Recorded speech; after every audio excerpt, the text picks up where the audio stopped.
Hello viewers, আসসালামু আলাইকুম। কেমন আছেন সবাই? আশা করি সবাই ভালো আছেন। ফিরে আসলাম আবারও নতুন একটি ভিডিও সিরিজ নিয়ে। আমি আরিয়ান কবির, একজন সার্টিফাইড জাভা ডেভেলপার। আমি অনেকদিন ধরেই ভাবছিলাম জাভা প্রোগ্রামিং ল্যাঙ্গুয়েজের উপর একটি ভিডিও সিরিজ তৈরি করার জন্য। এই ভিডিও সিরিজে মূলত আমি আলোচনা করব জাভা প্রোগ্রামিং ল্যাঙ্গুয়েজ নিয়ে। জাভা প্রোগ্রামিং ল্যাঙ্গুয়েজ নিয়ে আলোচনা করার পূর্বে আমি কয়েকটি কথা আপনাদের বলে নিতে চাই। এই ভিডিও সিরিজে একদম বিগিনার থেকে শুরু করে মোটামুটি অ্যাডভান্স লেভেলের কিছু প্রজেক্ট আমরা স্টেপ বাই স্টেপ তৈরি করা শিখব। তাছাড়াও অনলাইনের বিভিন্ন জাজ সাইটগুলোতে জাভা রিলেটেড যে সকল ম্যাথমেটিক্যাল প্রবলেমগুলো দেয়া আছে ওগুলো আমরা জাভা কোডিং এর মাধ্যমে সলভ করব এবং সলভ করার চেষ্টা করব। যাই হোক, কথা না বাড়িয়ে চলুন শুরু করা যাক।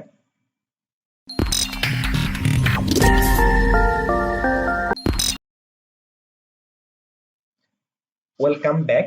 ইন্ট্রোর পরে আবার ফিরে আসলাম। এটা মূলত জাভার একটি ইন্ট্রোডাকশন ভিডিও। সেই জন্য জাভার এই ইন্ট্রোডাকশন ভিডিওতে আমি জাভা কি, জাভার হিস্ট্রি, জাভার ফিচার, সি এবং সি প্লাস প্লাস এর থেকে জাভা কেন আলাদা এবং জাভার এনভায়রনমেন্ট নিয়ে আমি আলোচনা করব। এখন আসি, জাভা কি? What is Java?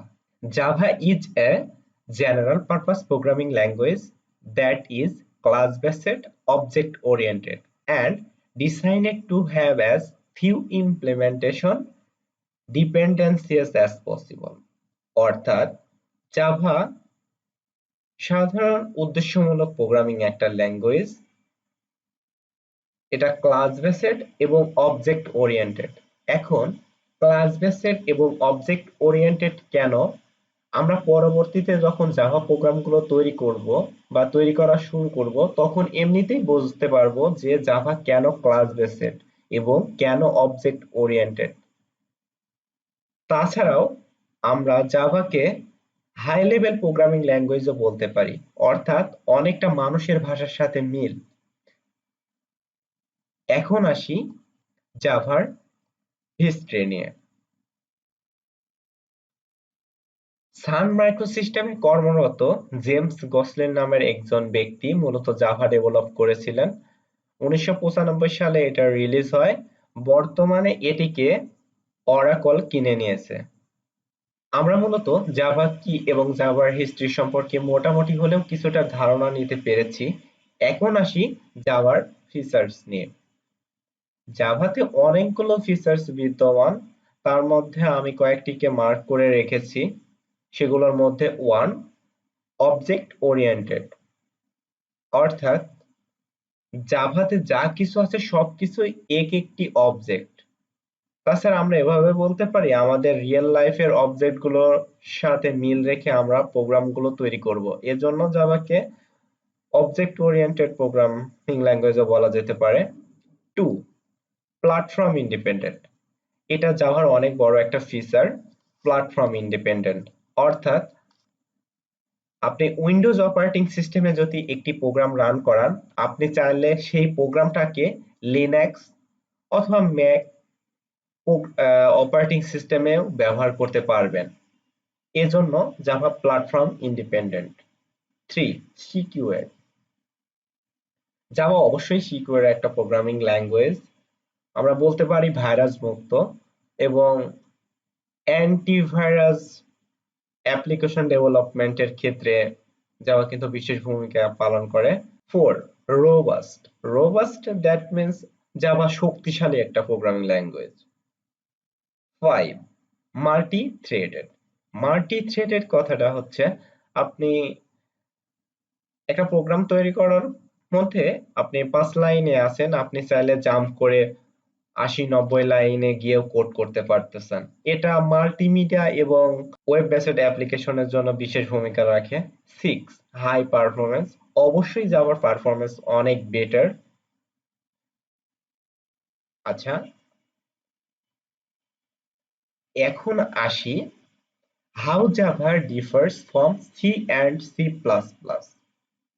অর্থাৎ সি এবং সি প্লাস প্লাস এর থেকে জাভা কেন আলাদা।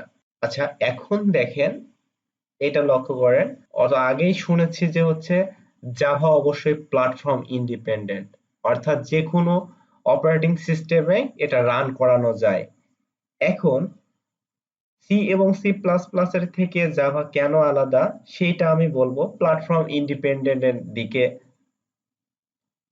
তাহলে সি এবং সি প্লাস প্লাস, দেখুন, উইন্ডোজ অপারেটিং সিস্টেমে যদি এটা প্রোগ্রামটা রান হয়, পরবর্তীতে কিন্তু লিনাক্স অপারেটিং সিস্টেমে এটা রান হবে না। কেন রান হবে না? দেখুন, অপরদিকে জাভা জাভা কিন্তু উইন্ডোজ অপারেটিং সিস্টেমে এটা রান হবে। রান করার পরে সেই প্রোগ্রামটাকে আপনি পুনরায় লিনাক্স অপারেটিং সিস্টেমে রান করাতে পারবেন। কেন পারবেন? দেখুন, মাঝখানে কিন্তু এই প্রোগ্রামের মধ্যে কিন্তু জেভিএম কথাটা চলে আসছে।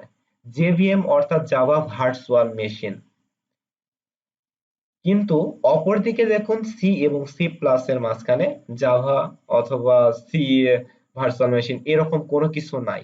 সেই জন্য সরাসরি সি এবং সি প্লাস প্লাসটা উইন্ডোজ অপারেটিং সিস্টেমে রান হবে, পরবর্তীতে কিন্তু লিনাক্স অপারেটিং সিস্টেমে রান হবে না, কিন্তু জাভা রান হবে, অর্থাৎ জাভার ভার্চুয়াল মেশিন আছে, আর জাভার ভার্চুয়াল মেশিনটা সেট আপ দিয়ে দিলেই হবে। আমরা আরেকটা দেখতে পারি, দেখুন এখানে কি আছে, সোর্স কোড, অর্থাৎ আপনার প্রোগ্রামটা জাভা কম্পাইল হয়ে একটা বাইট কোডে রূপান্তরিত হচ্ছে।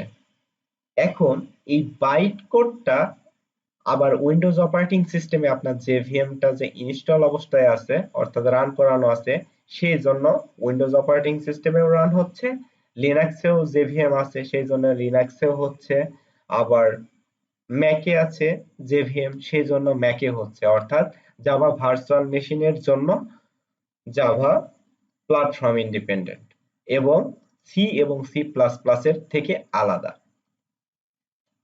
এখন আসি Java environment or Java tools.